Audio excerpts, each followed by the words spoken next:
Hello everyone, Chaos here, and welcome to another old school RuneScape video. And if you're like me, you are probably super excited for the highly anticipated Tombs of Amascut update, old school RuneScape's third ever raid. Now, hear me out. You might think that in order to participate in a raid, you may have to look like this and have these stats. And I'm really glad to say that this may not be the case. And if you are in the late or possibly even the mid game, you may be able to have a taste of what raiding is all about. If I sound crazy, just stick around, as I'll explain why you won't need to be an absolutely maxed and sweaty player to join in on the fun. I'm uploading this video before the raid is released, but if you guys are watching this at any point in time after the update, it will give you a very good idea of what you may need in order to embark in this new adventure. If you guys enjoyed this video, consider subscribing with notifications on, and of course to watch some Raids 3 live streams when the update drops in old school RuneScape. You can also join our Discord to interact with me and our amazing community, and with that being said, let's begin. Before we even talk about the raid itself, what will you need to give this activity a try? The Tombs of Amascut will be locked behind a brand new master level quest called Beneath Cursed Sands, coming out April 27th. In order to even start it, you will need completion of a quest called Contact, as well as having levels 62 agility, 55 firemaking, and 55 crafting. The interesting part about this is that Jagex have confirmed that the quest will be released before the raid opens up. How early will this be, we do not yet know, but I'm willing to bet it will be a few days or possibly weeks, because I personally don't think they will make us wait that long. Honestly, it's a bit weird how the raid will not be available right away, as for example, Guardians of the Rift was available immediately after you finished the quest, the Temple of the Eye. So, for such a big content update, that's pretty much everything you will need to eventually have access to the Tombs of Amascut, but obviously you may not want to go there right after the quest. Let's take a look at how the mechanics will work and why I said it may be possible to participate in Raids 3 even if you are a player without the best in slot gear and all combat styles as well as godlike mechanics. So, if you guys don't already know, the Tombs of Amascut will feature a brand new difficulty system coming to old school RuneScape for the very first time. And no, I'm not talking about challenge or hard mode like we have in Chambers and the Theater of Blood, but actually a way to customize the raid and scale the difficulty up or down according to your skills. This mechanic is known as Invocations, and it's going to allow you to make the monsters in the raid stronger or even restrict you and your group in one way or another. One of these is confirmed by Jagex to prohibit you from using certain spells in the raid, which will make things fairly interesting. Invocations will be able to test your abilities in a more creative way, but these two are all we know so far. Now, where does this idea actually come from? Well, warning, I'm going to talk about RuneScape 3. This is not a drill. All sweaty players are required to wear their copium masks at all times. Okay, fine, I'm just joking, but in my very personal experience, I always have to tell you guys when I'm about to talk about RuneScape 3 because, well, you know. Anyway, it's not too much, so put your pitchforks down and bear with me for just a few seconds. In August the 31st of last year, RuneScape saw the release of the second part of the Elder God Wars dungeon, the Glysaur Front. With it came a new boss called the Arc Glysaur, and if you guys played back then, the small Glysaurs are monsters that drop the best in slot boots for all combat styles at the time. This boss is the big boy version of those monsters, and it offered a brand new way to test your PvM abilities. Before the fight, you can enable or disable up to 5 of its mechanics. I'm not gonna get too much into it, but simply put, they just make the boss more difficult, obviously. Anyway, the JMods working on RuneScape 3 confirmed that this is a way for people to get into PvMing and start customizing their experience according to your progression. For high-level players and with the correct gear and abilities, you can pretty much AFK this boss with no mechanics active, but it's obviously not going to offer any great rewards. And obviously the harder it gets, the better chance it will have of dropping great loot. These mechanics are added on top of the fact that some bosses in RuneScape 3 have an enrage meter to make them even stronger. So, in a way, the Arc Glysaur can range from a boss you are able to AFK, all the way to an unstoppable machine that takes up to 30 minutes for a single kill.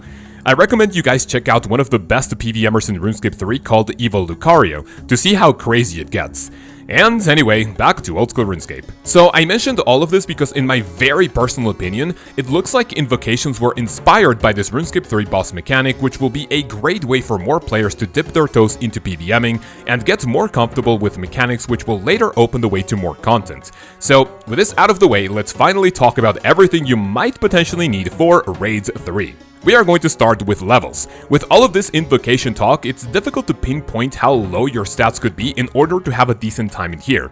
But I'm guessing that for the easiest difficulty, your melee, ranged, and magic levels will all need to be above 70 or 75 if you want to get your hands on some nice weapons. For prayer, 43 is going to be an absolute must for protection prayers, and even up to 45 to use both Eagle Eye and the Mystic Might. Bumping that up to a humble 49 will also give you access to redemption, which could potentially come in handy as well. I'm guessing run energy will also be super important, so anything above level 60 agility will be a huge help. It's not yet known if any other skills will be used the way Chambers uses skills like construction, herbal or thieving, farming and so on, but it wouldn't hurt to have a base 60s just to be covered for some basic activities. Related to skills but not 100%, we have a few unlocks that might be incredibly useful. For some odd reason, you don't need completion of Desert Treasure, but I highly recommend doing it to have access to the Ancient Spellbook. Obviously, Lunar Diplomacy for the Lunar Spellbook, and arguably the most popular one at the moment because of Thralls, the Arceus Spellbook. By having a higher prayer level, Rigor and Augury will also be a huge help. In terms of gear, I am not going to tell you what to bring for every single slot in each combat style, but let's take a look at the most important items. Safe to say, if you look like this, you will probably take everything you got to the raid, but let's cover the basics for all styles and then look at them one by one. If you don't have best in slot melee, ranged, or magic, in typical learner fashion, Void or Elite Void are going to be amazing and will save you a few inventory slots to bring more food and for your first runs. For jewelry, you can get away with a Fury or honestly just a Glory Amulet, but Zenite items are not that expensive nowadays, so a Torture, Anguish, and a Tormented would be nice to have, along with a Blood Fury if melee plays a bigger part in the raid.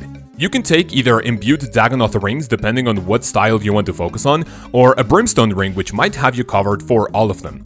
For higher difficulties and to be tankier, an Imbued Ring of Suffering might be a good option. As for a few final and general items, either a Rada's Blessing or a God Blessing will be good to take if you're not using arrows or bolts, and Barrow's Gloves to help with all styles. And of course for capes, your standard Fire or Infernal Cape, Ava's Accumulator or Assembler, and finally the God Capes to increase more damage. For one-handed melee weapons, bring either a Rapier, a Zamarakian Hasta, and in very dire situations, an Abyssal Dagger or even a Leaf-Bladed Sword or even just a Dragon Sword for stab bonus. For slash, a Blade of Seldor, Abyssal Tentacle, or even just a Whip. And for Crush, an Inquisitor's Mace, or worst case scenario, a Leaf-Bladed Axe or a Sarachnis Cudgel. Don't forget your Avernic and Dragon Defender to go on the shield slot. For two-handed weapons, you can't go wrong with a Scythe, maybe a Godsword, or just an Elder Maul. For ranged, if bolts play a big role, you can grab a Zerite Crossbow, Armadillo Crossbow, Dragon Crossbow, and even just a Rune Crossbow may potentially do the trick. If you're going for this option, bring your Buckler, Dragon Fire Ward, Odium Ward, or even a Godbook for your left hand. For two-handed weapons, the Bow of Ferdinian and Toxic Blowpipe will be great additions as well. And yes, of course, if you have a T-Bow, just add that to the list. For magic, depending on what spellbook will be useful for the raid, keep all of these weapons in mind. A Kodai Wand, a Sanguinesti Staff, and of course either a Toxic Trident or the Basted Trident of the Seas along with an Ancient Staff. For your left hand, an Arcane, Ancient Wyvern Shield, Mage's Book, Malediction Ward, or even just a Book of Darkness will do the trick. Now, back to melee.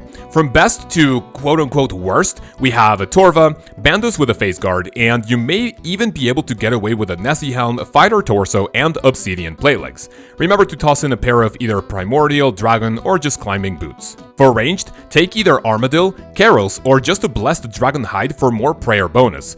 If you're using a Bow of Ferdinian, you can't go wrong with Crystal Armor too.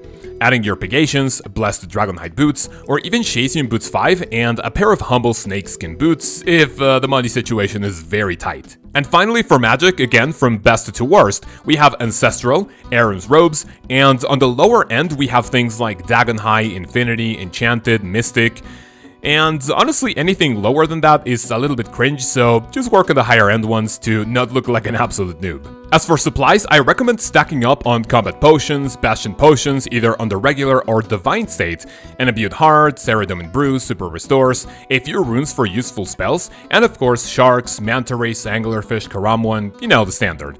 Start buying them as soon as you can before they go up in price when people start camping the Tombs of Amascut, just like what happened with Nex.